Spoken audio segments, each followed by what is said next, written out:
All the other inmates are waiting to die, but this man worked out every day, because he was ready to escape. Mike analyzed the information he had collected over the years. Once the prison alarm sounds, within 30 minutes, a radius of 8 kilometers will be sealed off. It seems that to escape from this prison, not only do you need to be highly intelligent, but you also need to be physically fit. In 30 minutes, you must run 8 kilometers easily on both feet. In order to improve his physical fitness, he poured water into his mouth. He trained to run with water in his mouth. He forced himself to breathe through his nose. That way, he could increase his lung capacity faster. After a long period of exercise, Mike could easily run 20 kilometers in one breath. His physical fitness has already met the requirements for the prison break, the next step in the plan. Mike knew that Tom worked in the maintenance department, so he took advantage of the time off. He whispered to Tom, "I need some wire cops." Tom knew to find such tools in prison. Certainly not for cutting nails. It must be for breaking out of prison. Tom was shocked to hear that, because he wanted to break out, too, but he knew he couldn't keep up with the physical demands. So he asked Mike, "What's in it for me? After all, if you take your tools." After all, taking the tools without permission, the consequences could be severe. Tom had to weigh the pros and cons.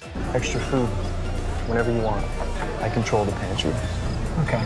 In Tom's current situation, eating and drinking well is what he's after, so the two made a quick deal. Soon after, Tom told Mike that he had the tools. He told him to be ready to hand them over. During the meal, Mike used a tray of food to conceal his identity. When Tom took the tray, Tom takes the tray and hands the tool to Mike from underneath it. Mike immediately hid the tool in his pants. Their little act went unnoticed by the others. By now, the guard's attention was inside the cafeteria. Mike didn't want to miss this opportunity. He heads for the back door of the kitchen. He's on edge. There's a barbed wire fence. When no one is around, Mike took out his tools. He tested it against the barbed wire here. He's using all his strength, but the wire is still intact. The test was a failure, but Mike didn't give up on his escape. He saw a discarded copper pipe in the back kitchen. Mike, who was good at math and science, came up with another idea. He put the copper pipe on the handle of the wire cutter and lengthened it. According to the principle of leverage, the longer handle made it easier to cut things. Mike took the modified tool. He snuck into the kitchen to test it again, and he cut it. He did it. He cut the wire with ease. He was so happy. The escape plan could continue, but outside the prison, there were not only 2 barbed wire fences. It's covered in spikes. There's also an armed guard 24 hours a day.